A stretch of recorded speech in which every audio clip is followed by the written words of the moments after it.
We have been listening there to Syrian President Ahmad al-Sharaa, who was addressing the nation following the events that have been taking place in the southern region of Suwayda over the last week.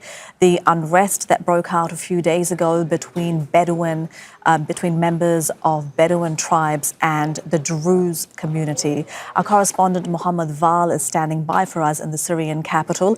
He's been listening in to President Sharaa's address, and it was very much, as we've heard before, Mohamed, when there have been other bouts of unrest in the country since this transitional government came to power.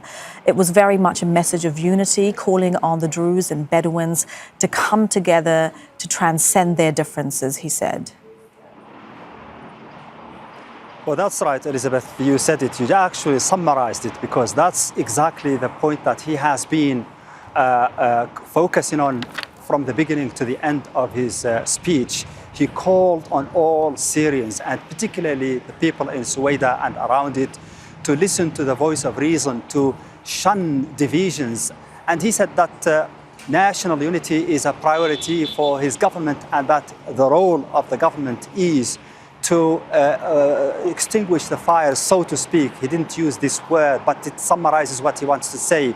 The government is here to establish peace, to restore national unity, to be a neutral referee between all the parties. And he praised most of the people of Suwayda, except a few elements who are given to sedition and they want to sow trouble inside the community. But he said the people of Suwayda, both Druze and Arab, are noble people, people with manners, people who have throughout history been able to overcome these kinds of orientations towards violence and interkilling. He said Syrian history is a history of reconciliation between all the parties and all the ethnic groups. And what has been going on over the last few days is like a deviation from the normal. He said that there were people in the past who opted for sedition, but they paid a very catastrophic price for that.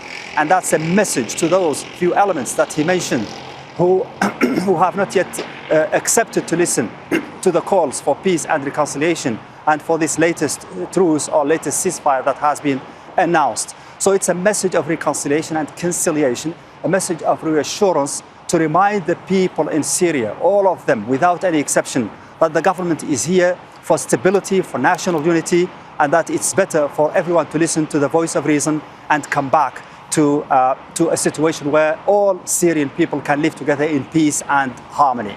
And Mohamed, President Sharaa making that address around an hour after we heard that Syrian security forces had begun entering Suwayda. So what do we know about the situation there? Because there were reports overnight of more fighting between the Bedouin and members of the Druze community. Right. Let me just also add a point that I forgot to mention in his speech. He said that the government troops went to Suwayda after some talks and some kind of consultation, even with outside powers. So it was not like a unilateral decision on the side of the government. So that's a hint to the fact that really something that was unexpected happened. No, he didn't specify what happened, but the move of the government troops to Suwayda and the attempt to extinguish the fighting there and the fires was done in conciliation and in consultation with players in the region and probably in the world, world powers.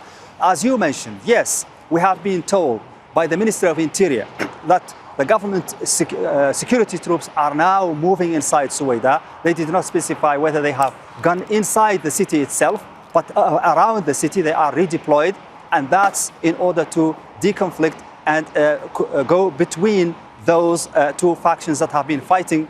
And that's something that has also been probably and apparently agreed on by outside powers, which gives a green light for the Syrian government to try to put an end to this fighting. They called on all parties to listen and to abide by the instructions and to put down arms. We still have some reports from inside Suwayda that situation, there's no anonymous stance towards that call.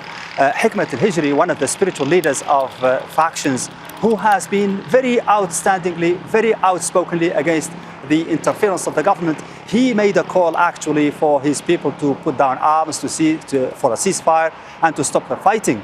And he welcomed national unity again and so on. But some of the leaders of his factions, they refused that. And they said that they will continue the fighting and they will oppose and fight against anyone who agrees or who tries to put an end to this fighting, because they think that there is a wrong that has been dealt to the people of Suwayda and that they have to punish the people who committed aggressions against the Druze in Suwayda. On the other side, the Bedouin factions, they have already taken some villages west of Suwayda. But we have been told that when they heard about the ceasefire, they decided to stop the fighting and to stop their advance on Suwayda, awaiting more clarity in terms of that ceasefire and its terms and so on. That is Mohamed Vall with the latest, joining us live from the Syrian capital. Thank you very much, Mohamed. Make sure to subscribe to our channel to get the latest news from Al Jazeera.